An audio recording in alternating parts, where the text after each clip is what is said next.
Handa na ba ang inyong mga puso para sa isang kwentong magpapatunay na ang isang saglit ay maaaring magbago ng lahat? Samahan ninyo akong muli, mga minamahal naming tagapakinig, sa isang salaysay na susubok sa ating pananaw tungkol sa tunay na halaga ng isang tao. Para sa ilan, ang oras ay ginto. Bawat segundo may katumbas na salapi. Ngunit paano kung sa sobrang pagbilang natin ng bawat minuto, nakakalimutan nating bilangin ang tunay na mahalaga, ang tibok ng puso ng ating kapwa? Ang matinis na tunog ng takong ng kanyang sapatos na paulit-ulit na tumatama sa semento, ang tanging musika sa gitna ng ingay ng lungsod ng arawan. Bawat tapik ay may kasamang diin, isang sukat ng kanyang lumalaking pagkainip. Para kay Hiraya Hira Montesillo, ang bawat segundo ay isang kalaban na kailangang talunin. Nakatayo siya sa gilid ng kalsada. Ang kanyang anyo ay isang matalim na linya sa gitna ng magulong tanawin ng umaga. Nakasuot ng isang kulay abo na business suit na tila hinulma sa kanyang katawan. Ang kanyang buhok ay nakatali sa isang perpektong pusod na walang kahit isang hiblang naliligaw. Sa kanyang kaliwang pulso ay nagniningning ang isang mamahaling rilong Swiss, isang tahimik na saksi sa krimen na kasalukuyang nangyayari. Isang minutong pagkahuli. Huli ng isang minuto. 60 segundo. Sa mundo ni Hiraya, ang 60 segundo ay sapat na panahon para bumagsak ang isang stock market, para mawala ang isang multimilyong kontrata, para gumuho ang isang imperyo na pinaghirapan niyang itayo mula sa abo ng kabiguan ng kanyang ama. Hindi katanggap-tanggap, bulong niya sa sarili. Ang kanyang mga mata ay nakapako sa kanto kung saan dapat sana ay lumitaw na ang sasakyan. Ngayon, ang araw ng pagpupulong para sa Arawan Prime Tower. Hindi lamang ito isang proyekto, ito ang kanyang korona. Ang patunay na ang pangalang Montesillo ay muling maging kasing kahulugan ng tagumpay, hindi ng habag. At sa pinakamahalagang araw na ito, pinili ng kanyang tsusuper na si Lino Espiritu na huwag sumipot sa tamang oras. Sa wakas, isang pamilyar na lumang kotse ang lumiko sa kanto. Huminto ito sa kanyang harapan. Ang makina ay umuugong na, tila hinihingal. Bumukas ang pinto ng driver at isang lalaking nagmamadaling lumabas, si Lino Espiritu. Ang kanyang damit ay medyo gusot. Ang kanyang buhok ay halatang hindi nasuklay ng maayos. At sa laylayan ng kanyang puting uniforme ay may maliit na mantsa ng kung ano. Napataas ang kilay ni Hiraya. Para sa kanya, ang anyo ng isang tao ay salamin ng kanyang pagkatao. At ang nakikita niya ngayon ay kapabayaan, kawalang pakialam. Ma'am Hiraya, pasensya na po kayo. Simula ni Lino, ang kanyang hininga ay putol-putol dahil sa pagtakbo. May nangyari lang po. Hindi niya ito pinatapos. Ang kanyang boses ay malamig at matalas, tulad ng isang piraso ng yelo. May nangyari? Mr. Espiritu, alam mo ba kung anong nangyayari sa bawat minutong nasasayang sa akin? Hindi nakasagot si Lino. Yumuko lamang siya ng bahagya. Ang kanyang mga mata ay puno ng paghingi ng paumanhin. Ngunit hindi nakikita ni Hiraya ang kanyang mga mata. Ang nakikita lamang niya ay ang mantsa sa damit nito, ang gusot sa uniforme, ang isang minutong pagkahuli na para sa kanya ay isang malaking insulto. Tingnan mo ang sarili mo. Patuloy ni Hiraya. Ang kanyang boses ay hindi lumalakas, ngunit tumitindi ang lamig. Ganyan ba ang itsura ng isang profesional? Ganyan ba ang itsura ng isang taong pinagkakatiwalaan ko sa aking oras? Ang isang minuto ko, Mr. Espiritu, ay maaaring katumbas ng isang buwan mong sahod at sinayang mo ito na para bang wala itong halaga. Bawat salita ay tumatagos. Hindi lang kay Lino, kundi pati na rin sa ilang mga nagdaraan na napapahinto at napapatingin. Ngunit wala itong epekto kay Hiraya. Sa katunayan, mas lalo pa siyang nakaramdam ng kapangyarihan. Ito ang disiplina. Ito ang kailangan para manatili sa tuktok. Hindi na po mauulit, ma'am. Patawad po. Mahinang sabi ni Lino. Ngunit huli na ang lahat. Ang desisyon ay nabuo na sa isip ni Hiraya mula pa sa unang tapik ng kanyang takong sa semento. Kinuha niya ang susi ng kotse mula sa kamay ng lalaki. Ang kanyang mga daliri ay hindi man lang sumagi sa balat nito. Pagkatapos, sa isang kilos na puno ng pagwawalang bahala, ibinagsak niya ang mga susi sa sahig sa pagitan nilang dalawa. Ang tunog ng metal na tumama sa semento ay tila isang hatol. Tumingin siya ng diretso sa mga mata ni Lino sa unang pagkakataon. Walang emosyon, walang awa. "You're fired." Hindi na niya hinintay ang sagot nito. Tinalikuran niya si Lino na nakatulala pa rin sa kinatatayuan at sa isang senyas ng kamay, isang taxi ang huminto sa kanyang harapan. Sumakay siya sa loob, isinara ang pinto at hinarangan ang mundo sa labas. Habang umaandar ang taxi palayo, sinulyapan niya sa salamin ang papaliit na anyo ni Lino na nakatayo pa rin sa tabi ng kanyang kotse, nakayuko upang kunin ang mga susing inihagis niya. Inayos ni Hiraya ang kanyang damit, huminga ng malalim, at ibinalik ang kanyang isip sa Arawan Prime Tower. Pakiramdam niya ay tama ang kanyang ginawa. Isa itong kinakailangang hakbang, isang pagpapakita ng lakas, lingid sa kanyang kaalaman. Ang isang minutong yon ay hindi lamang katapusan ng trabaho para sa isang chuchuper. Ito ang simula ng lahat. Ang bigat ng bawat hakbang ni Lino ay tila katumbas ng bigat ng buong lungsod ng Arawan na nakapatong sa kanyang mga balikat. Bawat tapak niya sa sementadong daan pauwi sa Barangay Pag-asa ay isang paalala ng mga susing ibinagsak sa kanyang harapan, ng malamig na tinig na nagpatalsik sa kanya. Ang mundo ni Hiraya Montesillo ay mundo ng salamin at bakal, ng malamig na aircon at ng amoy ng mamahaling pabango. Ang mundo niya ay mundo ng pinagtagpi-tagping yero, ng alikabok na inililipad ng hangin at ng pamilyar na amoy ng inilulutong pananghalian ng mga kapitbahay. Dati, ang pagtawid sa pagitan ng dalawang mundong ito, ang kanyang hanapbuhay. Ngayon, tila isang pader na hindi na niya kayang akyatin ang naghihiwalay sa mga ito. Pagpasok niya sa maliit nilang bahay, isang pilit na nangiti ang isinalubong niya sa kanyang inang nakaupo sa tumba-tumba, naghihimay ng malunggay. Si Aling Teresita, sa kabila ng sakit na iniinda, ay may ngiti pa rin kasing init ng araw. "O Lino, anak, ang aga mo yata?" tanong nito. Ang mga mata ay may bakas ng pagtataka. Umupo si Lino sa isang bangkong kahoy sa tapat niya. Iniiwasan ng mga matang tila kayang basahin ang lahat ng kanyang lihim.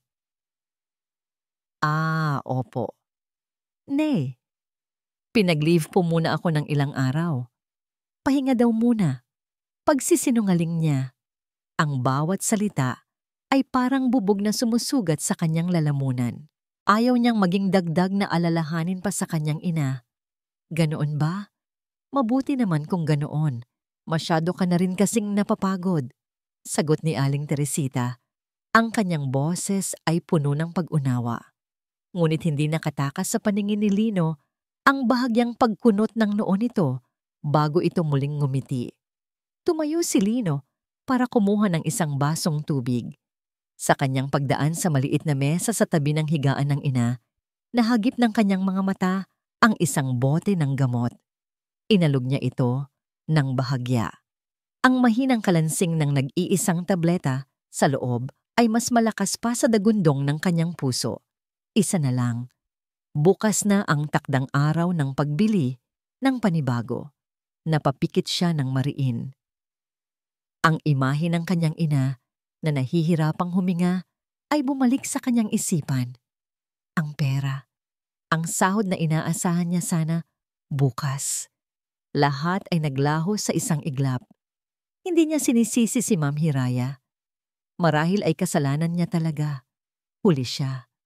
Sa mundo ng mayayaman, ang oras ay hindi pinatatawad. Ang sinisisi niya ay ang kanyang sarili, ang kanyang katangahan, at sa pagpikit niyang yon, isang ibang alaala ang lumitaw. Isang anino ng kahapon na siyang tunay na dahilan ng lahat. Sound of gentle city ambience a bit distant. Ang matandang lalaki ay nakatayo sa gitna ng bangketa. Ang kanyang mga mata ay nalilito, tila nawawala sa sariling mundo.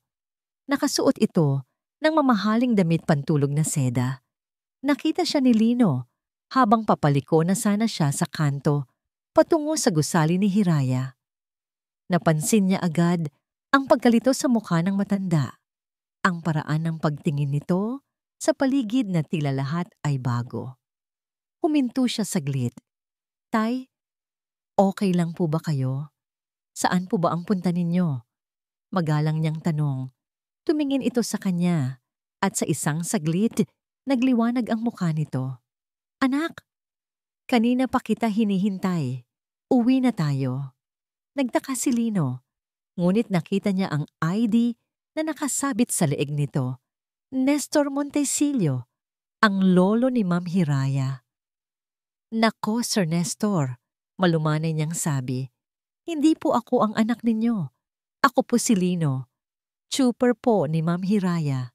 Ngunit ang matanda ay tila hindi nakarinig. Hinawakan nito ang kanyang braso.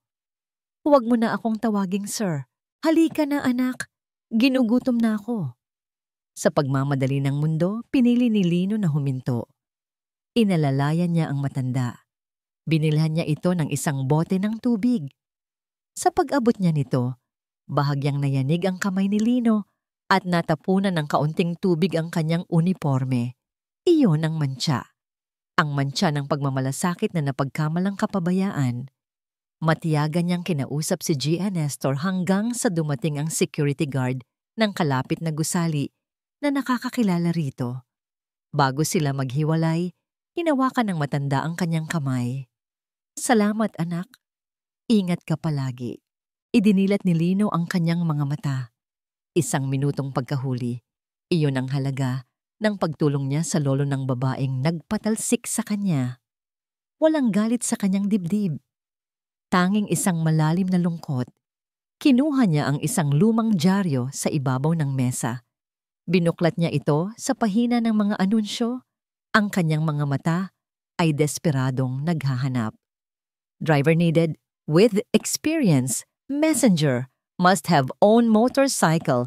Bawat linya ay isang pinto, ngunit tila lahat ay may kandado. Habang nakatitig siya sa dyaryo, isang tunog ang pumunit sa katahimikan ng kanilang bahay. Isang ubo. Hindi ito isang ordinaryong ubo.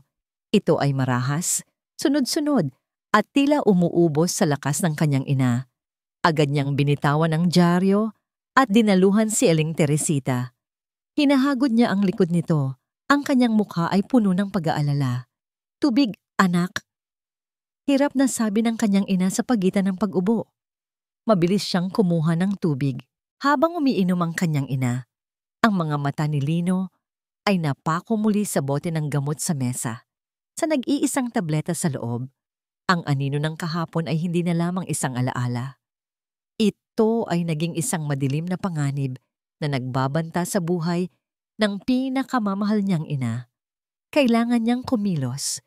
Kailangan niyang makahanap ng paraan. Ngayon din, isang linggo na ang lumipas. Para kay Hiraya Montesilio, ang linggong yon ay isang tagumpay.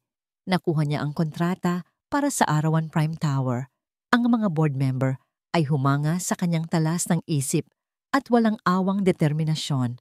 Ang pangalan niya ay muling nabanggit sa mga pahayagan ng negosyo, kasama ng mga salitang Iron Lady at Visionary. Ngunit sa gitna ng tagumpay, may isang maliit na bagay na gumugulo sa kanyang perpektong kaayusan. Isang bagay na nawawala. Ang kanyang Mont Blanc fountain pen. Hindi ito isang ordinaryong panulat. Regalo ito ng kanyang yumaong ama. At sa loob nito ay nakatago ang isang micro USB na naglalaman ng mga backup file ng pinaka-confidential niyang mga dokumento.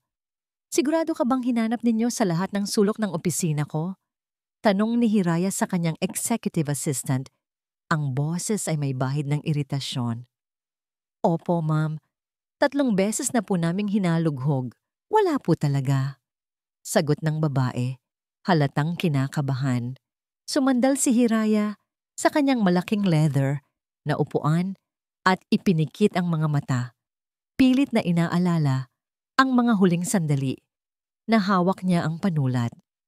Ang pagpupulong, bago ang pagpupulong, ang daan, ang taxi, bago ang taxi, ang sandaling iyon sa gilid ng kalsada.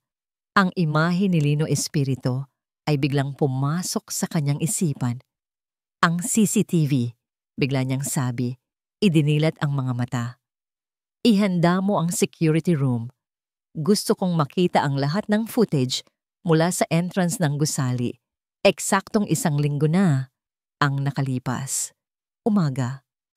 Ang security room ay malamig at madilim. Ang tanging liwanag ay nagmumula sa hanay ng mga monitor sa dingding. Umupo si Hiraya sa harap ng pangunahing console. Ang kanyang postura ay tuwid at walang pasensya, katulad ng dati. Sa kanyang tabi, isang security personnel ang mabilis na nag-type sa keyboard. Ito na po, ma'am. Footage mula last week, sabi ng guard. Sa screen, lumitaw ang isang pamilyar na eksena. Ang kanyang sarili, nakatayo sa gilid ng kalsada, ang muka ay nakakunot sa pagkainip. Pinanood niya ang kanyang sarili na tumingin sa relo. Ang bawat kilos ay sumisigaw ng pagmamataas. Fast forward, utos niya. Ang mga imahe ay gumalaw ng mabilis. Mga taong naglalakad, mga sasakyang dumadaan. Stop! Bago dumating ang kotse, play it in normal speed. Pinanood niya ang kanyang sarili na maglakad-lakad ng bahagya at doon, nakita niya. Mula sa bulsa ng kanyang coat, may isang maliit na bagay na nahulog. Dumulas ito sa semento at gumulong sa ilalim ng isang nakaparadang sasakyan. Ang kanyang panulat. Isang buntong hininga ng ginhawa ang kumawala sa kanya. Ngayon, kailangan na lang niyang malaman kung sino ang nakakuha nito. Continue, sabi niya. Ang kanyang atensyon ay nakatuon na lamang sa paghahanap ng panulat. Sa screen, dumating ang luma at pamilyar na kotse.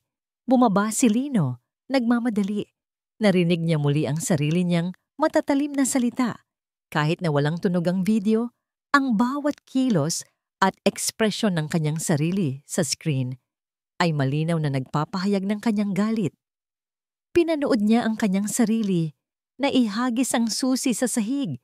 Pinanood niya ang sarili niyang pagtalikod. Teka, sabi niya, napansin ang isang bagay. Bago iyan, before he arrived, i-rewind mo. Ang oras sa screen ay umatras. Ang kalsada ay muling walang kotse ni Lino. Ngunit may isang taong lumitaw. Naglalakad mula sa kabilang direksyon. Isang matandang lalaki na nakaputing damit. Nanlaki ang mga mata ni Hiraya. Lolo? Ang kanyang lolo Nestor na dapat ay nasa loob ng gusali kasama ang kanyang personal na nurse. Sa screen, nakita niya ang pagkalito sa mukha ng kanyang lolo.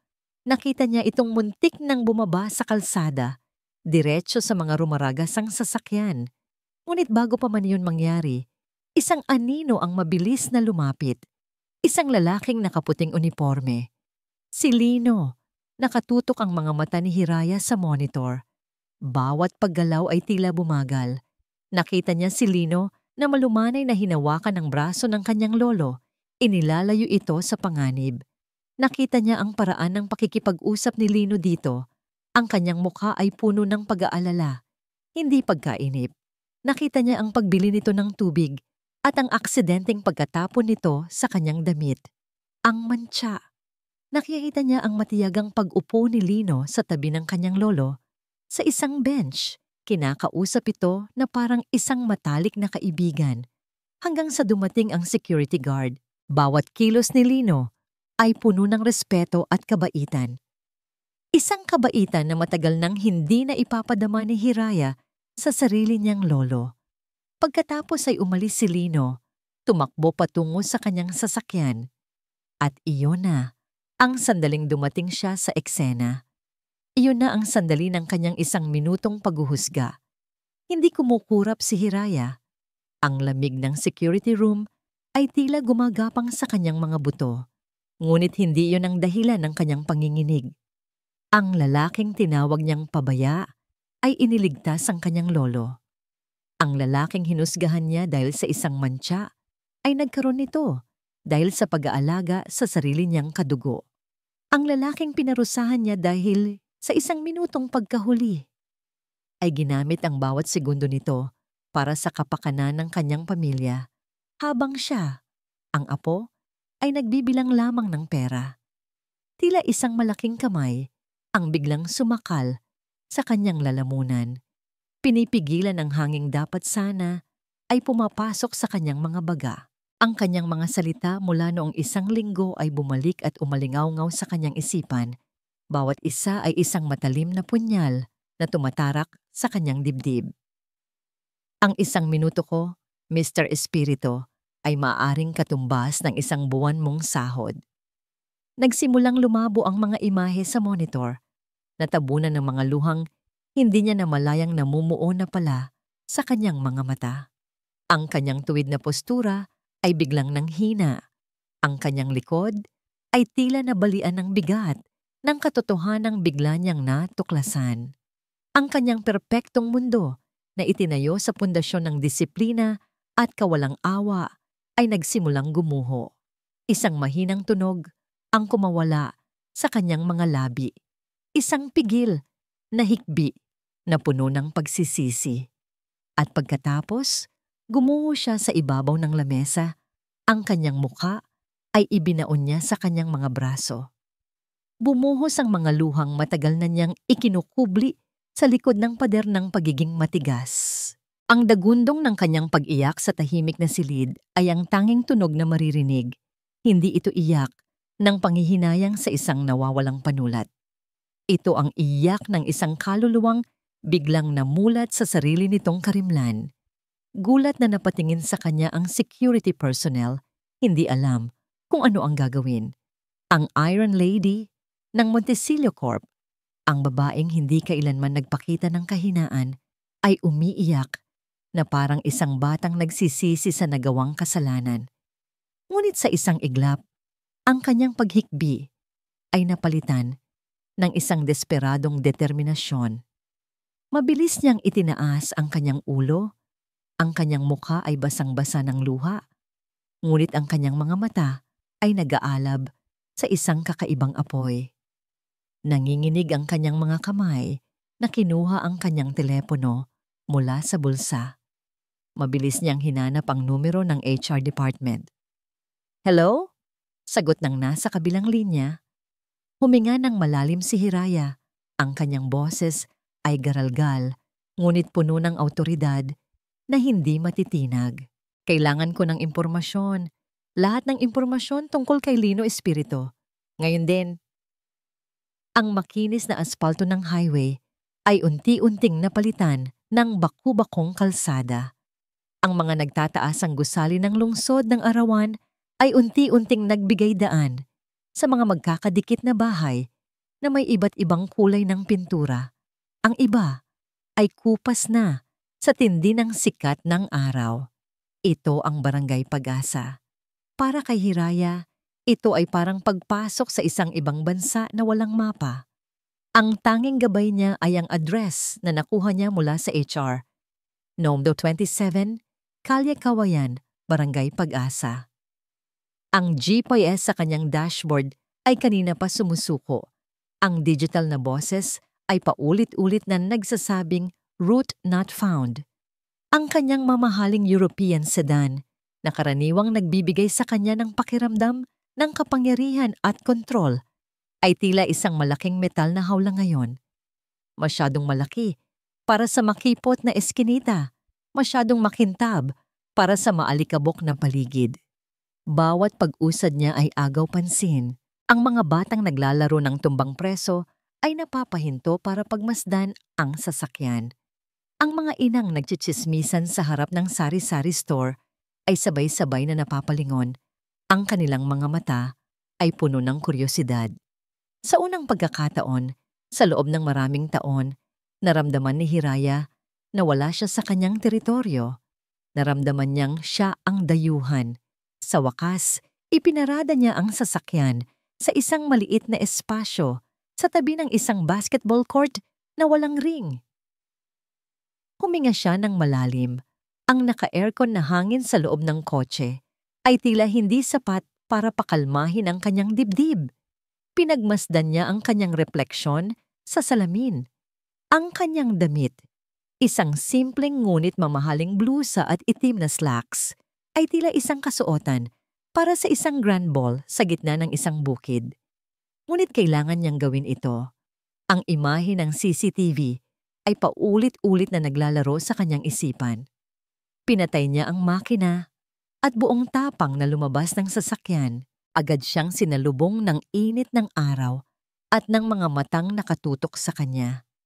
Ang pamilyar na amoy ng kanyang pabango ay tila nilalamon ng pinaghalong amoy ng usok mula sa nag-iihaw na isda at ng alikabok. Nilapitan niya ang isang grupo ng mga lalaking nag-iinuman sa isang tindahan. "Magandang umaga po. Itatanong ko lang po sana kung saan dito ang Kalye Kawayan." Ang mga lalaki ay nagkatinginan muna bago sumagot ang isa. "Kalye Kawayan? Diyan lang sa unahan, ma'am. Sa may puno ng mangga kumanan ka." "Salamat po. Kilala niyo po ba si Lino Espirito?" Ang nangiti sa mukha ng mga lalaki ay biglang nawala.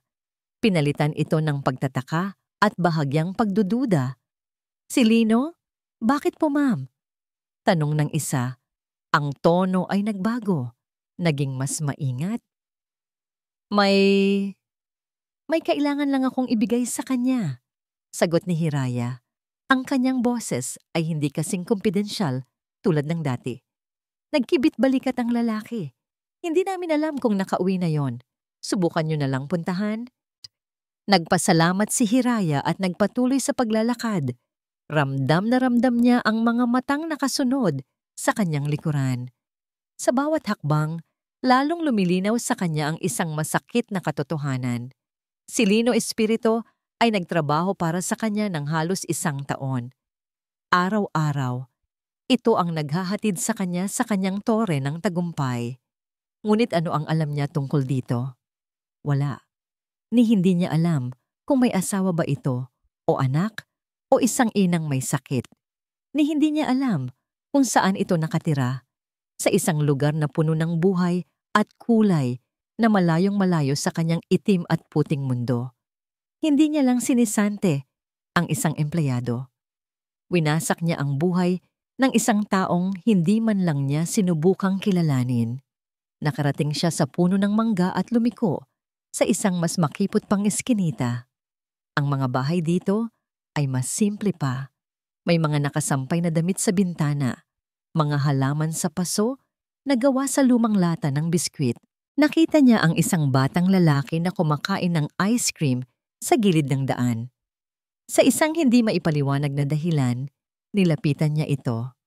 "Hello," bati niya na may pilit na ngiti. "Alam mo ba kung saan dito ang bahay ni Kuya Lino?" Tumingin sa kanya ang bata. Ang bibig ay puno ng tsokolating ice cream. Umiling ito.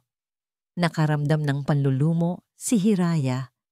Ngunit sa halip na sumuko, isang ideya ang pumasok sa kanyang isip.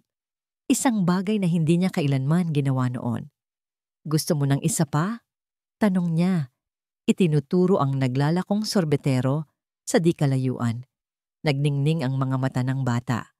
Mabilis itong tumango. Matapos bilhin ng sorbetes, muli niyang tinanong ang bata. "Ang bahay ni Kuya Lino, yung driver, yung mabait." Tila may naalala ang bata. Si Kuya Lino na laging may dalang tinapay para sa aso namin. Doon po." Itinuro nito ang isang maliit na bahay na may pinturang asul na bakbak na. May mga halaman sa paso sa harapan At isang simpleng upuang yari sa kawayan. Simple, ngunit malinis. Salamat, sabi ni Hiraya. Ang kanyang boses ay halos pabulong.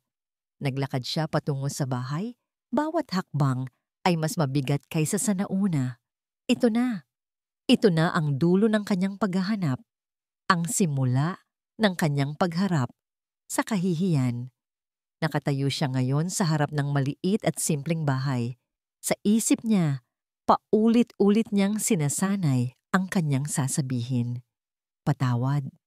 Nagkamali ako. Narito ako para bumawi. Ngunit lahat ng salita ay tila walang laman. Hindi sapat para punan ang pagkukulang niya. Humugot siya ng isang malalim na hininga, ipinikit ang mga mata, at dahan-dahang itinaas ang kanyang kamay upang kumatok. Ngunit bago pa man dumapo ang kanyang mga daliri sa manipis na kahoy, ang pinto ay biglang bumukas. Hawak ni Lino ang doorknob. Handa na sanang lumabas para muling subukang maghanap ng trabaho. Ngunit ang taong tumambad sa kanyang harapan ay ang huling taong inaasahan niyang makita sa abang tarangkahan ng kanilang tahanan. Si Hiraya Montesillo. Nakatayo ito roon. Ang anyo ay tila hindi bagay sa sikat ng araw at sa maalikabok na eskinita. Ang dating imahe nito sa kanyang isipan, isang reynang may malamig na tingin at matalas na salita, ay bahagyang nabura. Ang babaeng nasa harapan niya ngayon ay may bakas ng pagod sa mga mata. Ang kanyang buhok ay medyo nagulo ng hangin at ang kanyang tindig ay hindi na kasing taas at kasing tigas ng dati. Ngunit siya pa rin iyon, ang babaeng dumurog sa kanyang pagkatao sa isang iglap. Nabitawan ni Lino ang kanyang paghinga. Isang hiningang hindi niya namalayang pinipigil pala niya. Ang lahat ng tunog sa paligid, ang tawanan ng mga bata, ang tahol ng aso, ang malayong tunog ng tricycle, ay biglang nawala.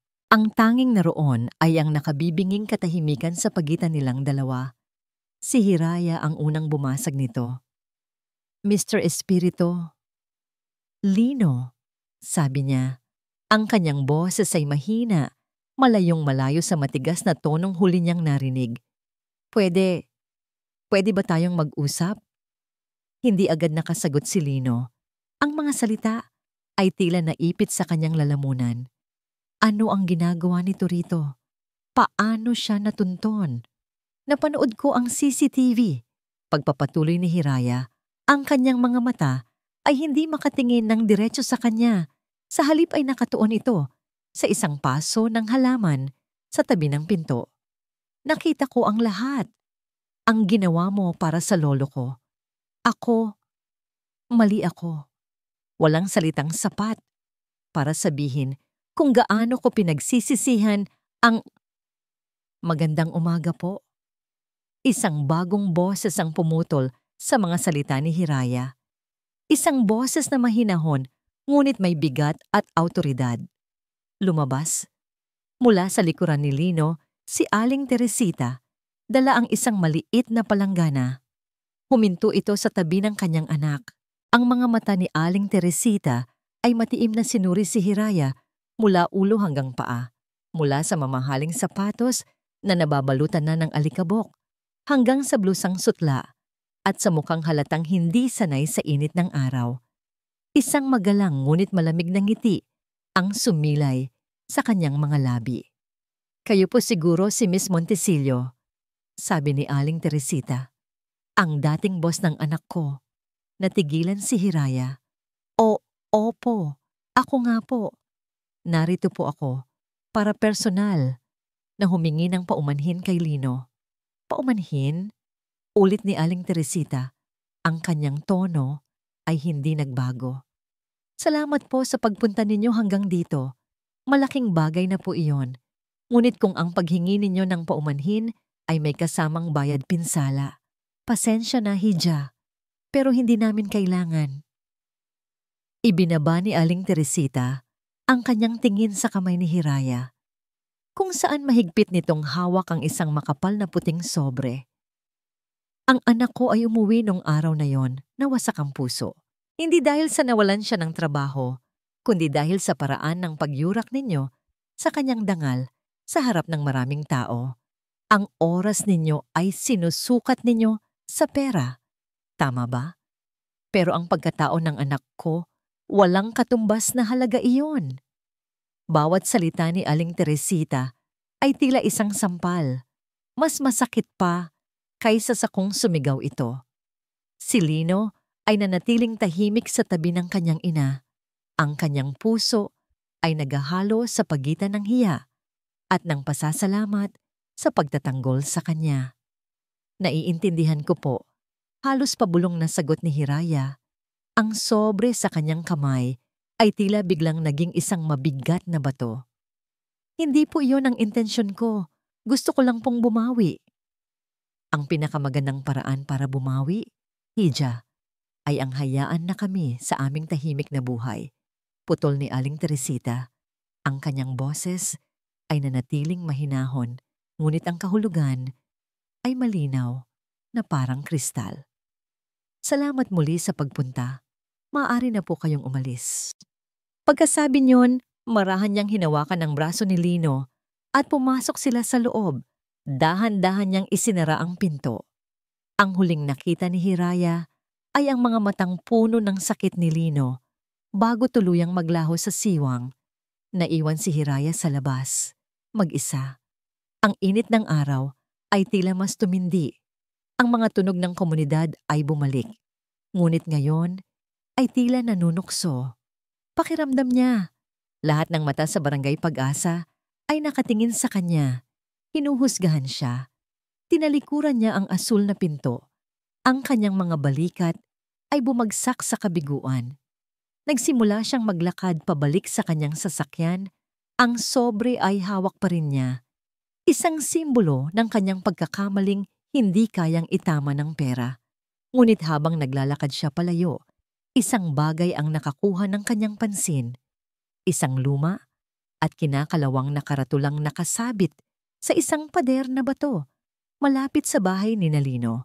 Isang karatula ng kalye na kupas na ang pintura. Kalye Kawayan, Block 4, Lot 2735.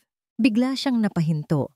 Ang mga numero, ang block, pamilyar, masyadong pamilyar. Mabilis niyang kinuha ang kanyang telepono, binuksan ang isang file. Ang top-down na mapa ng Arawan Prime Tower. Nanginginig niyang in-zoom in ang mapa sa pinakagitnang bahagi ng proyekto, ang core property. Ang mga numero ay tumugma. Ang bahay kung saan niya sinubukang humingi ng tawad. Ang lupang kinatatayuan ng pamilyang sinaktan niya ay ang mismong puso ng proyektong magiging korona ng kanyang karera. Nanlamig ang buong katawan ni Hiraya sa gitna ng matinding sikat ng araw. Hindi ito maaari. Nasa loob na si Hiraya ng kanyang kotse, ngunit ang kanyang mga kamay ay nanginginig pa rin habang mahigpit na nakahawak sa manibela. Ang makina ay umaandar. Ang aircon ay bumubuga ng malamig na hangin, ngunit pakiramdam niya ay nasusunog siya mula sa loob. Sa screen ng kanyang tablet na nakapatong sa passenger seat, ang digital na mapa ng Arawan Prime Tower ay kumikinang. Ang pinakamalaki at pinakamahalagang parsela na minarkahan ng kulay pula, ang Lot 2735, ay tila nanunukso, nang uuyam. Tumingin siya sa labas ng bintana sa maliit na asul na bahay na papalayo sa kanyang paningin. Lupa, pangarap, pagsisisi. Ang tatlong salita ay naghalo-halo sa kanyang isipan, lumilikha ng isang nakalilitong ipo-ipo. Ang lupang yon ay hindi lamang isang piraso ng ari-arian. Ito ang sentro ng kanyang pangarap, ang pundasyon ng toring magiging simbolo ng kanyang legasya. At ngayon, ito rin ang lupang kinatatayuan ng pamilyang biktima ng kanyang kalupitan. Isang alaala ang biglang bumalik sa kanya, kasing linaw ng salamin, kasing lamig ng yelo. 3 buwan na ang nakalipas. Nakatayo si Hiraya sa harap ng board of directors. Ang kanyang anyo ay puno ng kumpiyansa. Sa likod niya, Isang malaking screen ang nagpapakita ng blueprint ng Arawan Prime Tower. Ang susi sa proyektong ito, sabi niya, ang kanyang boses ay matatag at walang bahid ng pag-aalinlangan. Ay ang mabilis na pag-acquire sa core property. Bulk of 4, lots 27 to 35. Ito ang magiging sentro ng buong development. Isang matandang board member ang nagsalita. Narinig ko, Hiraya, na matigas ang mga may-ari ng lupang yan. Ayaw magbenta. Isang maliit at mapanghamak na ngiti ang sumilay sa labi ni Hiraya. Lahat ng bagay, sir, ay may presyo. Kung ayaw nilang ibenta, ibig sabihin lang, hindi pa natin natatapatan ang tamang halaga. Huwag kayong mag-alala. Ang mga roadblock na tulad nila ay parte lang ng laro. A team is already handling it. Roadblock, isang balakid. Ganoon lang ang tingin niya sa kanila. Hindi mga taong may pangarap, may alaala, may pamilya. Isang numero lamang sa mapa. Patko, isang balakid. Bulong ni Hiraya sa sarili. Ang lasa ng salita sa kanyang bibig ay mapait na parang lason. Ang balakid na yon ay si Aling Teresita na buong tapang na ipinagtanggol ang dangal ng kanyang anak. Ang balakid na yon ay si Lino na may pusong handang tumulong kahit sa lolo ng taong nagpahirap sa kanya. Isang masakit na tanong ang sumaksak sa kanyang isipan, mas masakit pa kaysa sa kahihiyang naramdaman niya sa harap ng pinto ni Lino. Ngayon na alam na niya ang katotohanan, totoo pa ba ang kanyang pagsisisi? O isa na lamang itong estratehiya? Kung hihingi siya ng tawad ngayon, iisipin nilang ginagawa niya ito para sa lupa. Kung susubukan niyang bumawi, iisipin nilang ang lahat ay isang pagkukunwari para makuha ang kanilang tiwala. Ang kanyang hangaring makabawi na sa simula ay purong nagmula sa pagsisisi, ay nabahiran na ngayon ng anino ng kanyang ambisyon. Pinatakbo niya ang sasakyan, palayo sa Barangay Pag-asa, ngunit hindi siya makatakas sa kaguluhan sa kanyang isipan. Ang Hiraya na CEO ay sumisigaw. Ito na ang pagkakataon. Gamitin mo ang sitwasyon. Mag-alok ka ng halagang hindi nila matatanggihan. Ngunit ang bagong Hiraya, ang Hirayang namulat sa security room, ay bumubulong. Hindi. Huwag mong dungisan ang tanging totoong bagay na naramdaman mo sa loob ng maraming taon. Bigla niyang itinigil ang sasakyan sa gilid ng isang tulay. Hinampas niya ang manibela sa sobrang pagkabigo. Sa unang pagkakataon, hindi niya alam ang gagawin. Pagkatapos, sa gitna ng kanyang panloob na tunggalian, isang desisyon ang nabuo. Isang desisyon na hindi gagawin ng dating Hiraya Montesillo.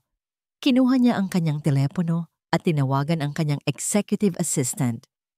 Carla, sabi niya, ang kanyang boses ay kalmado na ngayon, ngunit may diin na hindi matitinag. May ipagagawa ako sa'yo. Importante. Yes, ma'am? Lahat ng acquisition activities para sa Arawan Prime Tower, particular sa part ng Barangay Pag-asa, itigil mo. Lahat. Walang tatawag. Walang magpapadala ng sulat. Walang mag-aalok ng kahit ano. Freeze everything, effective immediately. Pero ma'am, iyon po ang pinakakritikal na lote. Mahuhuli po tayo sa timeline. Nag-aalangang sagot ni Carla. Gawin mo na lang ang sinabi ko. Mariing utos ni Hiraya at ibinaba ang tawag bago pa man makasagot ang kanyang assistant. Sumandal siya sa upuan, isang kakaibang bigat ang nawala sa kanyang dibdib. Hindi niya alam kung ano ang susunod na hakbang. Hindi niya alam kung paano niya haharapin ang board. Ang alam lang niya, sa sandaling iyon, pinili niya ang pagsisisi kaysa sa pangarap. Kinabukasan, bumalik si Hiraya sa Barangay Pag-asa. Ngunit sa pagkakataong ito, hindi siya nakasakay sa kanyang mamahaling kotse. Nag-commute siya. Ang kanyang suot ay isang simpleng maong na pantalon at puting t-shirt. Walang alhas, walang bakas ng CEO. Hindi siya pumunta sa bahay ni Lino. Sa halip, umupo siya sa isang sulok ng basketball court. Mula roon, Pinanood niya ang buhay sa komunidad. Pinanood niya ang mga batang naghahabulan, ang mga magkakapit-bahay na nagbabahaginan ng pagkain, ang mga matatandang nagkukwentuhan. Sinimulan niyang alamin ang mundong binaliwala niya, ang mundong gusto niyang wasakin para sa kanyang tore. Habang abala siya sa pagmamasid, isang makintab at itim na sasakyan ang pumasok sa eskinita. Ang itsura nito ay mas arogante pa kaysa sa sasakyan niya kahapon. Huminto ito ilang metro lang mula sa bahay ni Nalino. Bumukas ang pinto at isang lalaking nakasuot ng mamahaling business suit ang lumabas. Ang kanyang ngiti ay kasing kinang ng kanyang sapatos, ngunit ang kanyang mga mata ay matalas at mapanuri. Nanlamig ang dugo ni Hiraya. Kilalang kilala niya ang lalaking iyon, si Marco Valencia, ang kanyang pinakamatinding karibal sa industriya. At may isang bagay lang na maaring dahilan kung bakit siya naririto, ang lupa. Pinanood ni Hiraya na may papalaking takot sa kanyang dibdib habang si Marco Valencia ay kumpiyansang naglakad at kumatok sa asul na pinto ng Pamilya Espiritu. Ang katahimikan sa loob ng kanilang maliit na bahay ay mas mabigat pa kaysa sa init ng tanghali sa labas. Katatapos lang nilang mananghalian, ngunit tila walang natunaw sa sikmura ni Lino. Ang imahe ni Hiraya Montesillo, ang kanyang mga matang puno ng pagsisisi, ang kanyang boses na nag-aalangan, ay paulit-ulit na bumabalik sa kanyang isipan. Ginawa natin ang tama, anak. Basag ni Aling Teresita. Sa katahimikan, tila nababasa ang nasa isip niya. Ang dangal ay hindi nabibili at hindi rin ito naibabalik ng kahit anong halaga. Tumangulang si Lino. Tama ang kanyang ina. Laging tama. Ngunit sa kaibuturan ng kanyang puso, may isang maliit na tinig na nagtatanong, paano kung totoo ang sinabi nito? Paano kung talagang pinagsisisihan nito ang lahat? Bago pa man niya masagot ang sariling tanong, 3 sunod-sunod na katok sa pinto ang pumukaw sa kanilang pansin. Malumanay, ngunit may tiwala. Hindi ito ang karaniwang katok ng isang kapitbahay. Nagkatinginan sila ni Aling Teresita. Dahan-dahang tumayo si Lino at binuksan ang pinto. Isang lalaking nakangiti ang tumambad sa kanya. Nakasuot ito ng navy blue suit na halatang mamahalin. Ang kanyang sapatos ay makintab na parang salamin at ang kanyang buhok ay perpektong nakaayos. Sa kanyang kamay, may dala itong isang malaking bayong ng mga prutas na tila galing pa sa ibang bansa. Magandang tanghali po, bati ng lalaki. Ang ngiti ay hindi nawawala sa kanyang mga labi. Ito po ba ang tahanan ng Pamilya Espiritu? Sila nga po. Ano po ang maipaglilingkod namin sa inyo? Maingat na tanong ni Lino. Ako si Marco Valencia. Pagpapakilala nito, inilahad ang kamay. Nag-aalangan man ay tinanggap ito ni Lino. Ako ay isang developer, pero narito ako ngayon bilang isang kaibigan ng inyong komunidad. Pinapasok nila ang bisita. Agad na inilapag ni Marco ang bayong ng prutas sa mesa. Isang maliit na alaala lang po. Narinig ko po kasi na may karamdaman si nanay. Napatingin si Aling Teresita kay Marco. Bahagyang lumambot ang kanyang ekspresyon. Nako, nag-abala ka pa, iho. Maraming salamat. Maupo ka. Umupo si Marco sa bangkong kahoy. Tila hindi alintana ang kaibahan nito sa mga upuang nakasanayan niya. Magaling siyang magdala ng usapan. Tinanong niya ang tungkol sa kalusugan ni Aling Teresita, ang kasaysayan ng Barangay Pag-asa, at pinuri niya ang katatagan ng mga residente. Sa loob lamang ng ilang minuto, nakuha niya ang simpatya ni Aling Teresita. Matagal ko nang pinaplano, sabi ni Marco, na magpatayo ng isang maliit na community health center dito sa inyo. Libreng check-up, libreng gamot, isang paraan lang para makatulong. Nagningning ang mga mata ni Aling Teresita. Si Lino naman ay nanatiling tahimik, nagmamasid, pinakikiramdaman ang pakay ng estranghero. May kung anong hindi tama. Isang bagay na masyadong perpekto. Nga pala, biglang sabi ni Marco, na tila may naalala. May nakasabay akong paalis kanina, isang magandang babae na sakay ng mamahaling kotse. Tila pamilyar. Si Hiraya Montesillo ba yun ng Montesillo Corp?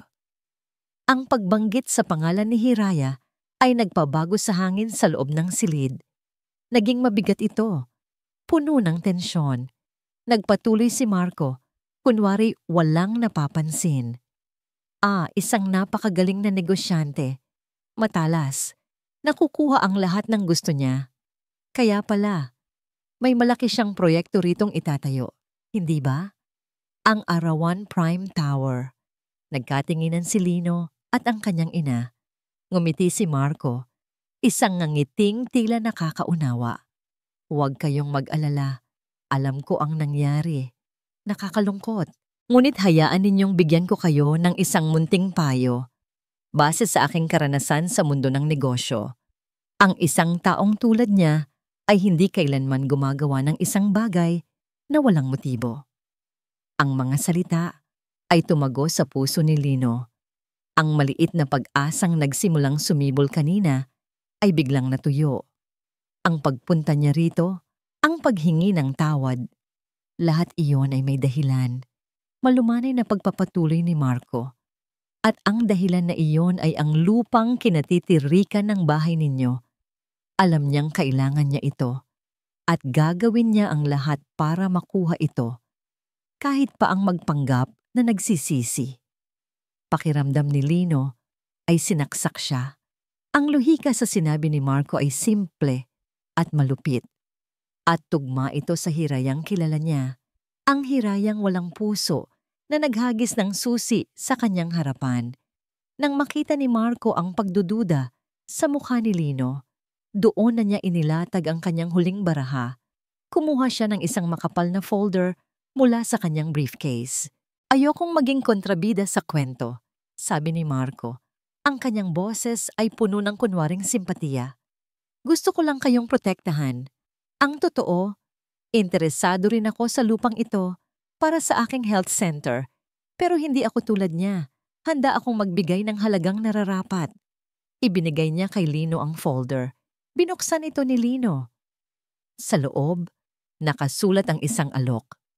Isang halaga na napakalaki. Sapat na para ipagamot ang kanyang ina sa pinakamagaling na ospital, bumili ng bagong bahay, at hindi na muling mag-alala sa pera habang buhay. Ang Camdo. Ito ay isang matamis na lason na gumapang sa ugat ni Lino. Tumingin siya sa kanyang ina, na ngayon ay nakatingin din sa papel. Ang mga mata ay nanlalaki sa pagkabigla. Ito na ang sagot sa lahat ng kanilang problema. Napansin ni Marco ang kanilang reaksyon. Tumayo na ito para umalis. Pag-isipan ninyo, walang pilitan. Huminto ito sa may pinto at muling hinarap si Lino. May kinuha siyang isa pang dokumento mula sa kanyang briefcase, mas manipis, ngunit mukhang opisyal. Lino, alam kong mabuti kang tao. Ayokong maloko ka. Kung nagdududa ka pa rin sa tunay na intensyon ni Hiraya, sabi ni Marco, ang kanyang boses ay halos pabulong. Basahin mo to. Ito ang record ng mga naging transaksyon niya. Tingnan mo kung paano niya ginigipit ang maliliit na may-ari ng lupa para makuha ang gusto niya. Iniabot niya ang mga papel kay Lino. Basahin mo yan para malaman mo ang totoong kulay ng dati mong amo. At tulad ng isang ahas na tahimik na gumapang sa damuhan, si Marco Valencia ay umalis. Iniwan ang pamilya Espirito na may laso ng pagdududa at isang nakakasilaw na tukso. Nakatayo si Lino sa gitna ng kanilang sala. Hawak ang dalawang dokumento. Sa isang kamay, ang pangako ng isang bagong buhay. Sa kabilang kamay, ang patunay ng isang kasuklam-suklam na katotohanan.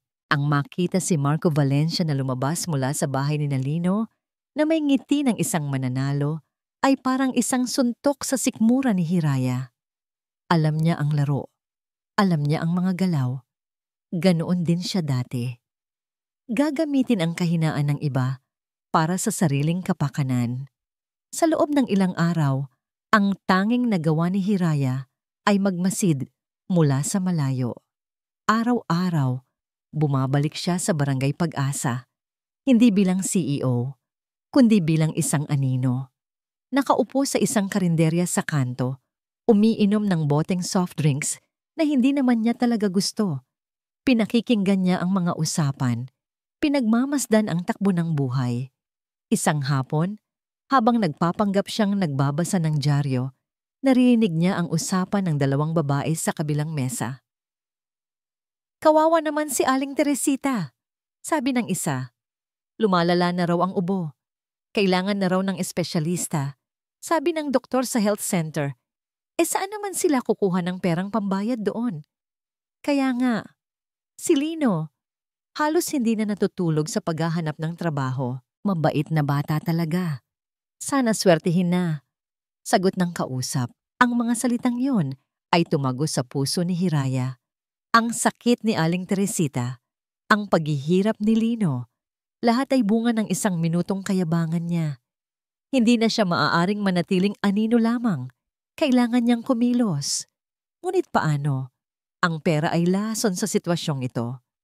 Anumang tulong na direktang magmumula sa kanya ay tiyak na tatanggihan at magdudulot lamang ng mas malalim na hinala. Kailangan niyang mag-isip tulad ng dating Hiraya, maging estratehiko, ngunit may puso ng bagong Hiraya. Nang gabing iyon, tinawagan niya ang isang matalik na kaibigan, si Dr. Ramon Gallego, isang kilalang cardiologist. "Mon, may pabor sana akong hihingin." Simula niya, ang kanyang boses ay Abe. Walang bahid ng pag-uutos. "Hira, napatawag ka? Akala ko nakalimutan mo na ang numero ko." Biro ni Ramon sa kabilang linya. "Ano yon? Donasyon para sa bagong wing ng ospital?" "Hindi," sagot ni Hiraya. "Personal to. May community health center sa Barangay Pag-asa. Pwede ka bang maglaan ng isang araw? Magbigay ng libreng konsultasyon doon. Maraming nangangailangan ng tulad mo, lalo na sa puso." Natahimik si Ramon. Barangay Pag-asa? Malayo yan. At bakit bigla kang naging interesado sa ganyan? This is not the Hiraya Montesillo I know. Huminga ng malalim si Hiraya. "May utang ako, Mon. Isang utang na hindi mababayaran ng pera. Please, gawin mo to para sa akin. At isa pa, walang dapat makaalam na ako ang humiling nito. Sabihin mong outreach program ng ospital ninyo. Kahit ano. Basta wag lang manggagaling sa akin." Ang kanyang pakiusap ay puno ng sinseridad na naramdaman ni Ramon. "Sige, Hira. Dahil kaibigan kita, I'll arrange it for next week." Isang linggo ang lumipas. Masama ang pakiramdam ni Aling Teresita. Dinala siya ni Lino sa health center para sa dati niyang check-up. Ang inaasahan niya ay ang karaniwang doktor. Ngunit ang bumungad sa kanila ay isang anunsyo. Libreng konsultasyon. Dr. Ramon Gallego, cardiologist. Nagulat si Lino. Si Dr. Gallego ay isa sa pinakamagagaling na doktor sa bansa. Ang konsultasyon dito ay nagkakahalaga ng libo-libo. Nang sila na ang nasa loob, masusing sinuri ni Dr. Gallego si Aling Teresita. Nagbigay ito ng bagong reseta at ilang libreng sample ng gamot. "Sundan niyo lang po ito at siguradong gagaling kayo," sabi ng doktor na may mabait na ngiti. "Swerte po kayo at may medical mission kami ngayon dito." Habang nagpapasalamat, hindi mapigilan ni Lino na magtanong sa isang nurse. "Nurse, paano po nangyari na napunta dito si Dr. Gallego? Himala po yata." Ngumiti ang nurse. "May mabuting puso lang po na nag-sponsor ng medical mission ngayon. Ayaw pong magpakilala. Basta ang bilin, tulungan daw ang mga taga-Barangay Pag-asa." Isang mabuting puso. Ang mga salita ay umikot sa isipan ni Lino. Si Marco Valencia ba? Ngunit ang alok nito ay isang health center sa hinaharap, hindi isang biglaang medical mission. Habang pauwi sila, mas gumaan na ang pakiramdam ng kanyang ina at ganoon din ang kanyang dibdib. Sa kanilang paglalakad, Sa di kalayuan, sa isang kanto kung saan madalas nakaparada ang mga tricycle, may isang sasakyang nakakuha ng kanyang pansin. Hindi ito ang makintab na itim na kotse ni Marco. Ito ay isang pamilyar na kulay pilak na sedan. Nakatayo ito roon. Ang makina ay hindi naka-on. At sa loob, sa driver's seat, nakita niya ang isang anino ng isang babae. Nakatingin lamang ito sa direksyon ng health center. Hindi ito lumalabas. Hindi ito gumagalaw. Tila tinitiyak lamang na maayos ang lahat. Nang mapansin nitong nakatingin si Lino, mabilis na umandar ang sasakyan at tahimik na umalis. Ngunit nakita niya si Hiraya. Ang lahat ng sinabi ni Marco ay biglang gumuho. Ang isang taong may masamang intensyon ay hindi magtatago sa dilim para gumawa ng mabuti. Ang isang taong pakitang tao lamang ay hahanapin ng kamera, hihintayin ang palakpak. Ngunit si Hiraya, nagtago siya. Nang hapong iyon, inutusan siya ng kanyang ina na bumili ng suka sa tindahan ni Aling Nena. Pagpasok niya sa maliit na tindahan, natigilan siya. Nakatayo roon si Hiraya, bibili ng isang bote ng tubig. Nakasuot lamang ito ng simpleng t-shirt at pantalon. Ang buhok ay nakapusod lang. Kung hindi niya ito kilala, iisipin niyang isa lamang itong ordinaryong bisita sa kanilang lugar. Nagkatitigan sila. Ang hangin ay napuno ng mga salitang hindi kayang bigkasin. Wala na ang galit sa dibdib ni Lino. Napalitan ito ng pagkalito, ng pagtataka, at ng isang emosyong hindi niya pa kayang pangalanan. Si Hiraya ang unang umiwas ng tingin, kinuha ang kanyang tubig, nagbayad, at akmang aalis na. Ngunit bago pa man ito makalabas, nagsalita si Lino. Ang kanyang boses ay mahina, ngunit sapat na para marinig. Salamat, huminto si Hiraya sa may pinto. Ang likod ay nakaharap pa rin sa kanya. Nag-ipon ng lakas ng loob si Lino at nagpatuloy. Para sa doktor, hindi gumalaw si Hiraya. Nanatili siyang nakatayo roon. Ang kanyang mga balikat ay bahagyang nanigas. Sa isang mahabang sandali, ang tanging maririnig ay ang ugong ng lumang refrigerator ni Aling Nena. Ang babaeng sanay na sumasagot sa lahat ng bagay ay biglang hindi makahanap ng salita. Ang mga salitang salamat para sa doktor ay umalingaw-ngaw sa isipan ni Lino na parang isang matamis na musika. Sa loob ng 2 araw ang bigat sa kanyang dibdib ay napalitan ng isang magaan na pakiramdam. Ang pagdududa na itinanim ni Marco Valencia ay unti-unting nalulusaw, napapalitan ng isang bagong usbong na tiwala. Marahil, nagkamali siya ng husga. Marahil, nagkamali ang kanyang ina. Marahil, ang mga tao ay tunay na nagbabago. Ang Hiraya na nakita niya sa tindahan na bumibili ng isang bote ng tubig na tila nahihiya ay malayong-malayo sa Reynang naghagis ng susi sa kanyang paanan. Ang pag-asang yon ay isang sinag sa dilim ng kanilang mga problema. Isang hapon, habang tinutulungan niya ang kanyang ina sa pagdidilig ng halaman, tumunog ang kanyang lumang telepono, isang hindi pamilyar na numero. "Hello, si Mr. Lino Espiritu po ba ito?" Tanong ng isang babaeng boses sa kabilang linya. "Ako nga po," sagot ni Lino. "Ako si Carla, assistant ni Ma'am Hiraya Montesillo," sabi ng babae. Ang boses ay tila nagmamadali. Pinatatawag ka niya. May mahalaga siyang anunsyo tungkol sa isang posibleng trabaho para sa'yo. Biglang bumilis ang tibok ng puso ni Lino. Trabaho. Ang salitang pinakahihintay niya. Talaga po? Saan po kami magkikita? Sa Cafe de Oro, yung maliit na coffee shop sa labas lang ng barangay ninyo. Bukas, 3:00 ng hapon. Huwag kang mag-alala, hindi ito tungkol sa lupa. Ito ay tungkol sa'yo. Mabilis na sabi ni Carla. Ang huling pangungusap ay tila isiniksik na lamang bago nito ibinaba ang tawag. Kinabukasan, dumating si Lino sa Cafe de Oro ng 15 minuto bago ang takdang oras. Simple lang ang kanyang suot, ngunit malinis at plansado, puno ng pag-asa ang kanyang puso. Ito na marahil ang katuparan ng kanyang mga dalangin. Umupo siya sa isang mesa sa sulok kung saan tanaw niya ang pinto.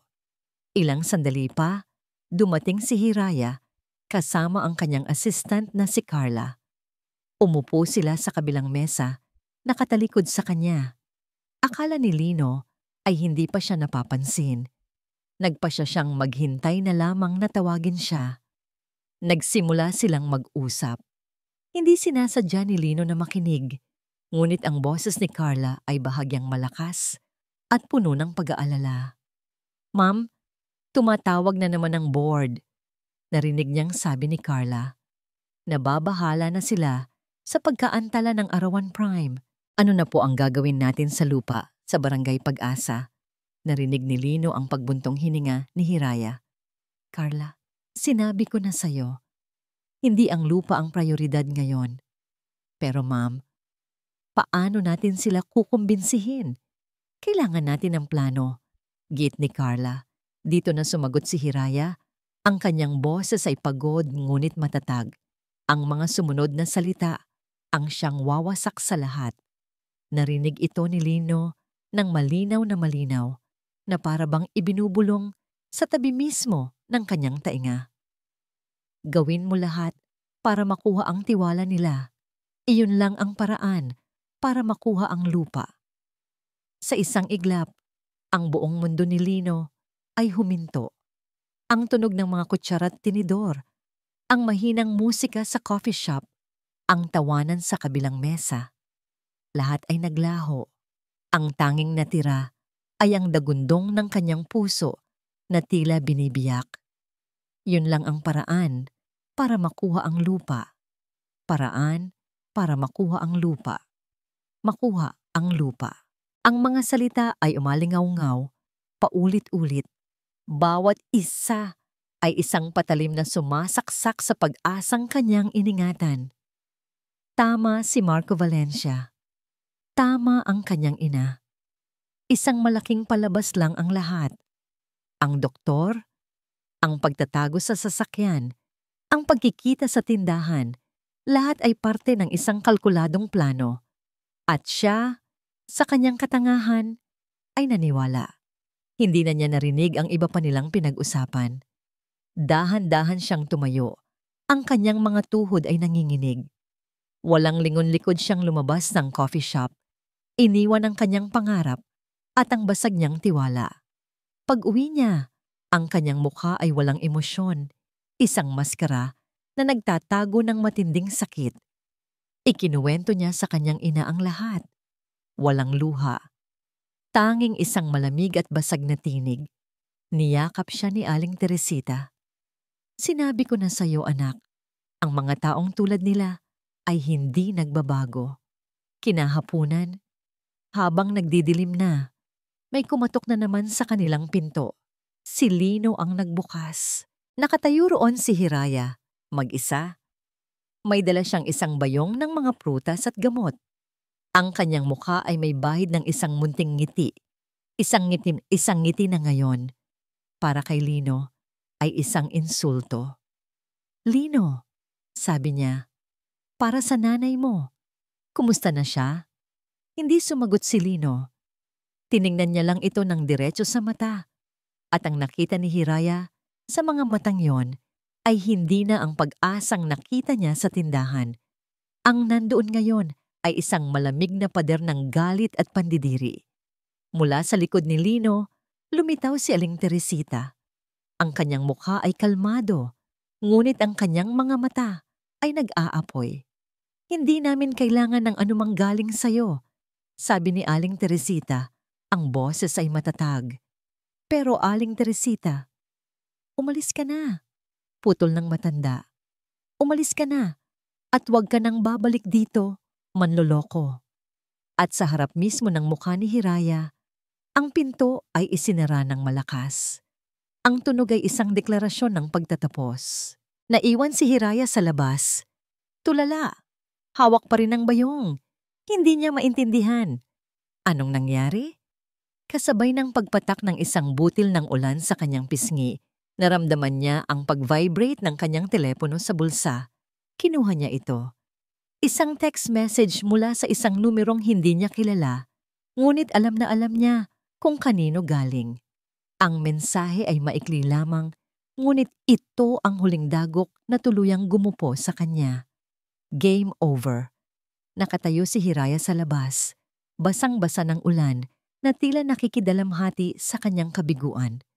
Ang bayong ng prutas at gamot ay nahulog mula sa kanyang mga kamay. Ang mga laman nito ay kumalat sa basang semento. Ang mansanas, ang mga tableta, lahat ay walang saysay na simbolo ng isang tulong na tinanggihan, isang paumanhin na hindi pinakinggan.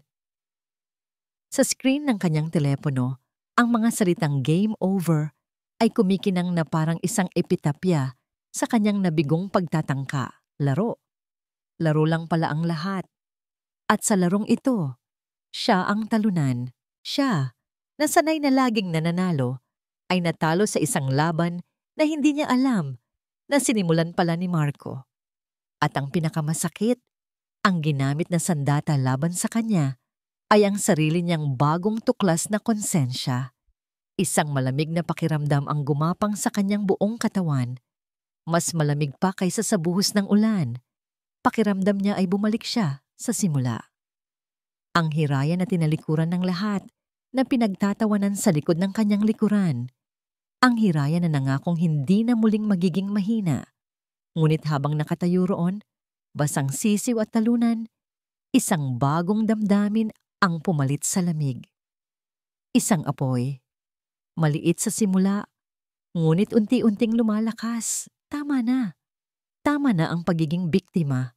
Tama na ang pagtatago sa anino. Oo, nagkamali siya. Isang malaking pagkakamali. Ngunit ang pagsisisi niya ay totoo. At hindi niya hahayaang gamitin ni Marco Valencia ang kanyang katotohanan para sa isang kasinungalingan. Hindi pa tapos ang laro. Dahil ngayon, siya na ang magtatakda ng mga patakaran. Mabilis siyang bumalik sa kanyang kotse. Ang kanyang damit ay tumutulo sa mamahaling leather na upuan, ngunit wala siyang pakialam. Puno ng determinasyon, kinuha niya ang kanyang telepono. Hindi ang numero ni Marco ang kanyang tinawagan, kundi ang numero ng pinuno ng kanyang PR team. "Rina," sabi niya. Ang kanyang boses ay kalmado, ngunit may diin na parang bakal. "Magpatawag ka ng emergency press conference bukas ng umaga, 10:00, sa Montecillo Tower. I-invite mo lahat ng major networks. This is a matter of utmost importance." Pagkatapos, tinawagan niya ang kanyang legal team. Pagkatapos, ang kanyang security head. Ang dating Hiraya Montecillo ay nagbalik, matalas, desidido, at walang kinatatakutan. Ngunit ngayon, ang kanyang ipinaglalaban ay hindi na isang toring bakal, kundi ang dangal ng isang pamilyang kanyang nasaktan. Sound of camera flashes clicking rapidly, the low murmur of 100 reporters in a large hall. Kinabukasan, ang conference hall ng Montecillo Tower ay puno ng mga mamamahayag. Ang bulong-bulungan ay malakas. Ano ang biglaang anunsyong ito? Nang lumabas si Hiraya at tumayo sa podium, ang bulungan ay napalitan ng katahimikan. Ang kanyang itsura ay hindi tulad ng dati. May bahid ng pagod sa kanyang mga mata, hindi natatakpan ng pampaganda. Ngunit ang kanyang tingin ay matatag. Huminga siya ng malalim at nagsalita. "Magandang umaga sa inyong lahat. Salamat sa pagdalo. Ipinatawag ko kayo ngayon para sa isang mahalagang anunsyo. Matapos ang masusing pagsusuri, opisyal kong ipinapahayag na ang Montecillo Corporation ay kinakansela na ang proyektong Arawan Prime Tower. Isang malakas na bulungan ang pumuno sa silid. Mga kamera ay nag-flash, ngunit itinaas ni Hiraya ang kanyang kamay. Ang desisyong ito ay hindi dahil sa usaping pinansyal. Ito ay dahil sa isang bagay na mas mahalaga, ang katotohanan. Naglakad siya sa gilid ng podium. Ilang linggo na ang nakalipas. Gumawa ako ng isang malaking pagkakamali. Hinusgahan ko at sinaktan ng isang mabuting tao, si G. Lino Espirito. Sa harap ninyong lahat, gusto kong humingi ng tawad. Lino, sa'yo at sa iyong pamilya. Patawarin ninyo ako. Sa maliit na sala sa Barangay Pag-asa, nakatutok ang mga mata ni Lino at Aling Teresita sa kanilang lumang telebisyon. Hindi sila makapaniwala sa kanilang naririnig. Nagpatuloy si Hiraya. Sa aking hangaring itama ang aking pagkakamali, natuklasan kong ang aking pagsisisi ay ginamit at minanipula ng iba para sa kanilang sariling interes. Isang malaking screen sa likod ni Hiraya ang biglang umilaw. Isang audio recording ang nagsimulang tumugtog. Boses ni Marco Valencia ang umalingaw-ngaw sa buong hall. Carla, simple lang ang gagawin mo. Papuntahin mo si Lino sa coffee shop. Siguraduhin mong maririnig niya ang pag-uusap ninyo ni Hiraya. Sabihin mo ang mga linyang pinraktis natin. Kapag hindi ka sumunod, alam mo na ang mangyayari sa pamilya mo. Gulat na napatingin si Lino sa telebisyon. Ang boses ni Carla ay sumunod, nanginginig. Pero Sir Marco, mali po ito. Gawin mo na lang, sigaw ni Marco sa recording. Pinatay ni Hiraya ang audio. Ang buong hall ay tulala. Ang laban para sa lupa ng Barangay Pag-asa ay hindi naging patas. Sabi ni Hiraya, ang kanyang boses ay nagliliyab sa galit. At hindi ako makikipaglaro sa isang larong puno ng paninira at panloloko. Kaya naman, pagtatapos niya, sa halip na itayo ang Arawan Prime Tower, ang pondo ay ililipat ng Montecillo Corp. Sa isang bagong proyekto, ang pagpapaunlad at pag-aayos ng komunidad ng Barangay Pag-asa. Magtatayo kami ng bagong health center, aayusin ang mga kalsada at magbibigay ng livelihood programs dahil natutunan ko sa masakit na paraan na ang halaga ng isang komunidad ay hindi nasusukat sa presyo ng lupa nito. Pagkasabi noon, tumalikod na si Hiraya sa podium. Hindi na niya pinansin ang mga sigawan ng mga reporter. Sa bahay ng mga espiritu, walang nagsasalita. Si Aling Teresita ay napahawak sa kanyang bibig. Ang kanyang mga mata ay puno ng luha. Si Lino ay nakatitig lamang sa screen sa imahe ni Hiraya na naglalakad palayo. Ang babaeng inakala niyang demonyo ay isang anghel pala na nagkamali. Isinakripisyo nito ang pangarap nito. Isinakripisyo nito ang lahat para sa kanila. Habang ang buong mundo ay nagkakagulo sa balita, si Hiraya ay naglalakad sa hallway ng kanyang gusali. Kinuha niya ang kanyang telepono, pinatay ito, at ibinigay sa kanyang assistant. "Huwag mo munang hahanapin," sabi niya. "Kailangan ko lang huminga." Sumakay siya sa kanyang sasakyan at pinaandar ito, palayo sa ingay, palayo sa lahat. Hindi niya alam kung saan siya pupunta. Sa Barangay Pag-asa, mabilis na tumayo si Lino. "Saan ka pupunta, anak?" tanong ng kanyang ina. "Kailangan ko siyang hanapin." "Nay," sagot ni Lino. Ang kanyang boses ay puno ng isang damdaming hindi na niya kayang pigilan. "Kailangan ko siyang mahanap." May isang lugar na laging tinatakbuhan si Hiraya kapag ang bigat ng mundo ay tila hindi na niya kayang pasanin.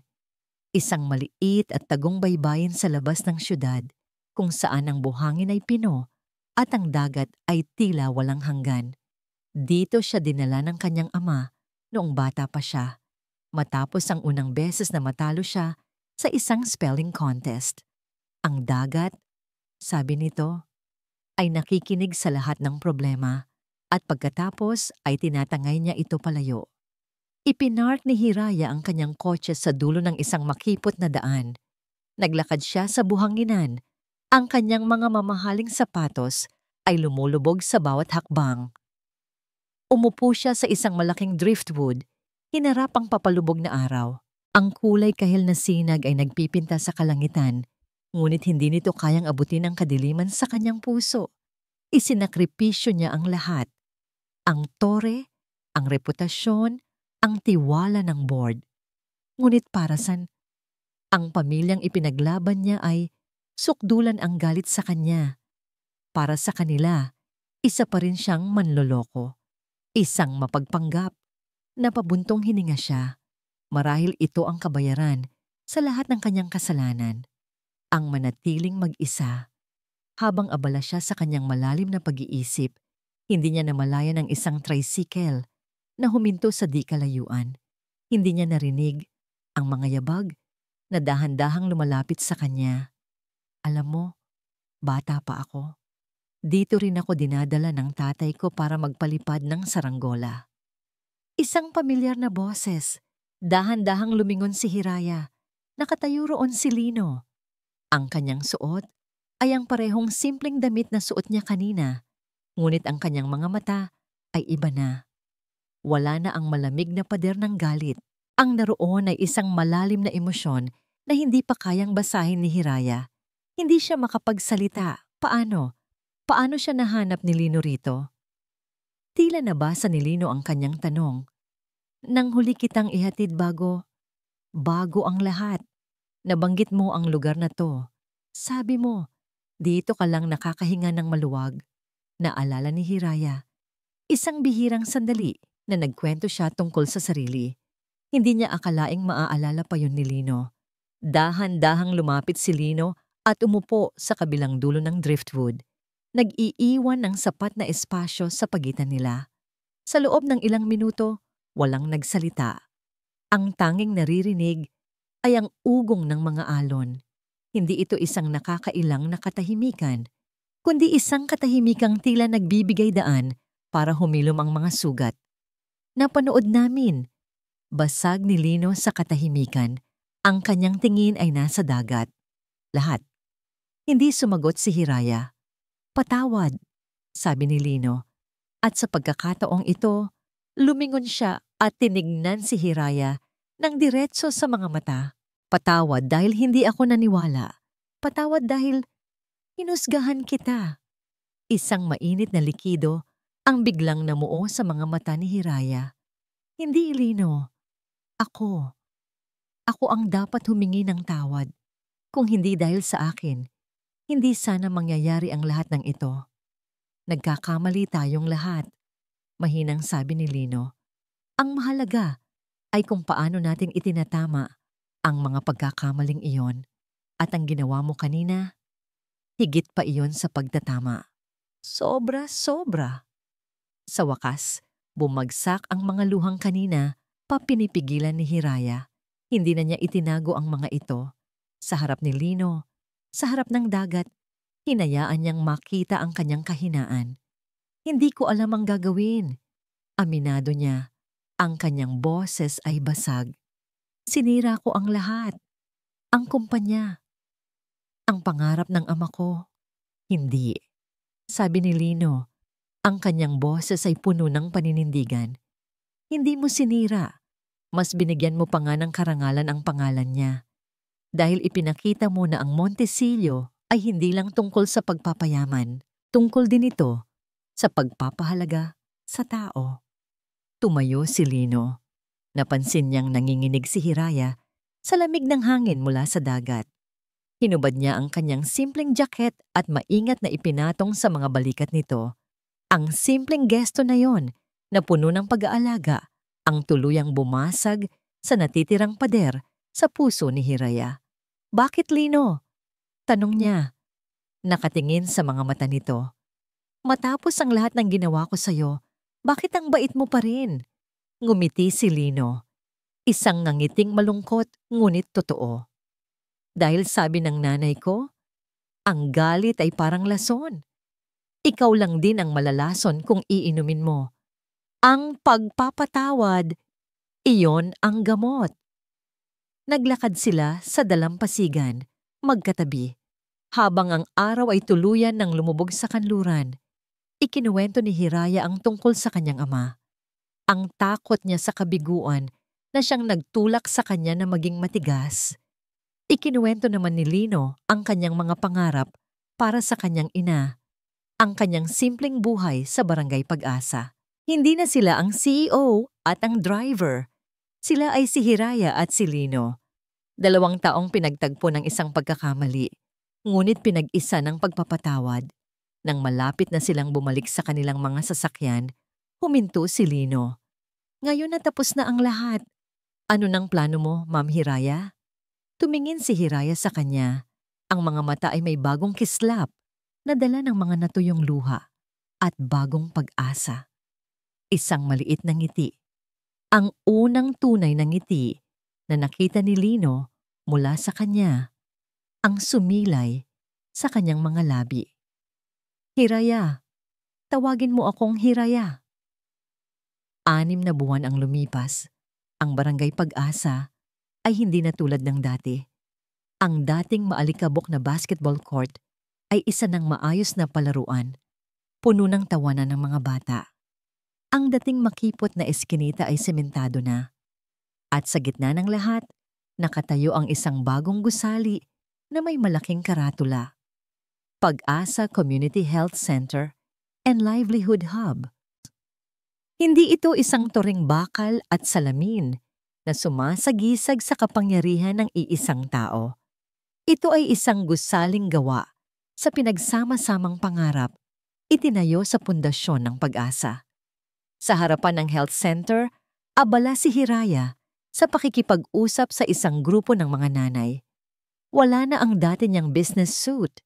Ang suot niya ngayon ay isang simpleng maong na pantalon at isang asul na polo shirt na may logo ng Montecillo Foundation. Ang kanyang buhok ay nakatirintas lang. Ang kanyang ngiti ay hindi napilit. Ito ay malawak at totoo. Aling Teresita, kamusta po ang mga bagong makina sa pananahi? Tanong ni Hiraya. Napakaganda, Hiraya Hija. Sagot ni Aling Teresita na ngayon ay masigla na. Inilapag nito ang kamay sa balikat ni Hiraya. Salamat sa'yo. Hindi lang hanap buhay ang naibigay mo sa amin, kundi isang bagong pag-asa. Sa di kalayuan, sa isang maliit na entablado, nagsasalita si Lino sa harap ng mga miyembro ng komunidad. Hindi na siya ang dating tahimik at laging nakayukong driver. Ang kanyang tindig ay puno ng kumpiyansa. Ang kanyang boses ay malinaw at matatag. Hindi na siya biktima ng pangyayari. Isa na siyang lider. Ang proyektong ito ay hindi lamang tungkol sa semento at pintura, sabi ni Lino sa mikropono. Ito ay tungkol sa ating pagkakaisa.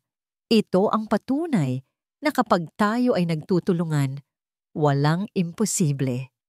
Nagpalakpakan ang mga tao. Mula sa kanyang kinatatayuan, napangiti si Hiraya. Hindi na siya ang boss at siya ang empleyado. Sila ay partners. Magkatuwang sa pagbuo ng isang pangarap na mas malaki kaysa sa kanilang dalawa. Sa isang bench sa ilalim ng puno ng mangga, nakaupo si Lolo Nestor. Katabi niya ang kanyang nurse. Malayo na ang tingin nito, ngunit may isang maliit na ngiti sa kanyang mga labi habang pinagmamasdan niya ang masayang paligid. Paminsan-minsan, bumubulong ito. Ang galing mo talaga, anak. Ngunit hindi na malinaw kung sino ang anak na tinutukoy niya. Ang kanyang yumaong anak na lalaki o si Lino o marahil sa kanyang nalalabong isipan, iisa na lamang sila. Matapos ang maikling programa, nilapitan ni Hiraya si Lino na bumaba na ng entablado. Ang galing mo kanina, puri ni Hiraya. Natuto lang sa pinakamagaling, sagot ni Lino. Sabay kindat. Nagtawanan sila. Isang tawanan na malaya at walang bigat. Sabay silang naglakad, palayo sa maraming tao, patungo sa isang mas tahimik na bahagi ng barangay. Naaalala mo ba? Sabi ni Lino. Noong una kang pumunta rito, takot na takot sa'yo ang mga aso. At ngayon, dugtong ni Hiraya, pati pusa nila. Gusto na akong ampunin. Huminto sila sa tapat ng maliit na asul na bahay ng mga espiritu. Ang dating bakbak na pintura ay bago na. Ang mga paso ng halaman ay mas dumami pa. Hiraya, sabi ni Lino, mas seryoso na ang tono. Hinawakan niya ang kamay nito. Sigurado ka na ba talaga rito? Hindi mo ba namimiss ang buhay mo dati? Ang mga board meeting, ang pagpapatakbo ng isang malaking kumpanya, tumingin si Hiraya sa mga mata ni Lino. Pagkatapos ay inilibot niya ang kanyang tingin sa buong barangay Pag-asa, sa mga batang naglalaro, sa health center, sa mga ngiti ng mga tao. Dati, sabi niya, ang pangarap ko ay magtayo ng isang tore na aabot sa langit, isang monument para sa pangalan ko. Pero ngayon ko lang naintindihan, ang tunay na legasiya pala ay hindi sinusukat sa taas ng gusali, kundi sa lalim ng pagbabagong nagagawa mo sa buhay ng ibang tao. Hinigpitan niya ang hawak sa kamay ni Lino. Dito, kasama ka, kasama sila. Dito ako nakahanap ng isang bagay na mas mataas pa sa kahit anong tore. Dito ako nakahanap ng tahanan. Hindi na kailangan ng maraming salita. Sa ilalim ng papalubog na araw, sa gitna ng isang komunidad na muling isinilang, ang kanilang mga puso ay nag-usap. Hindi ito isang kwentong natapos sa isang pagkakamali, kundi isang kwentong nagsimula dahil dito. Ang dating CEO na walang puso at ang driver na may ginintuang puso ay natagpuan ng kanilang sarili at ang isa't isa sa isang lugar na tinatawag na Pag-asa. At sa pagkakataong ito, ang kanilang bagong simula ay itinayo, hindi sa semento, kundi sa pundasyon ng pagpapatawad, pag-unawa, at isang pag-ibig na mas matibay pa sa anumang bakal. At dito nagtatapos ang kwento ni Hiraya at Lino. Mula sa kaibuturan ng aking puso, maraming salamat po sa inyong walang sawang paglalakbay kasama namin sa bawat kabanata. Ang pagsulat sa kwentong ito ay isang paglalakbay din para sa akin. Habang binubuo ko ang bawat salita, naramdaman ko ang bigat ng pagsisisi ni Hiraya, ang tahimik na katatagan ni Lino, at ang init ng pagmamahal ng isang inang tulad ni Aling Teresita. Para bang naging parte na rin sila ng aking buhay. Ang kanilang istorya ay isang simpleng paalala na sa mundong madalas ay sinusukat tayo sa ating mga tagumpay at material na bagay, ang tunay na yaman ay matatagpuan pa rin sa kababaang loob, sa kakayahang magpatawad at sa pagbibigay ng pangalawang pagkakataon. Ito ay isang kwento ng pag-asa na kahit sa pinakamadilim na pagkakamali, mayroong liwanag na naghihintay kung handa lang tayong buksan ang ating mga puso. Ngayon, higit sa lahat, nais ko namang marinig ang inyong tinig. Anong aral mula kina Hiraya at Lino ang babaunin ninyo? Aling tagpo ang pinakatumagos sa inyong damdamin? Ang inyong mga saloobin at komento ang siyang nagbibigay buhay at kulay sa bawat kwentong aming nililikha. Hanggang sa muli nating pagkikita sa mga susunod pang salaysay, naway manatili sa inyong mga puso ang walang hanggang kapangyarihan ng pag-ibig at pagpapatawad. Pagpalain po kayong lagi.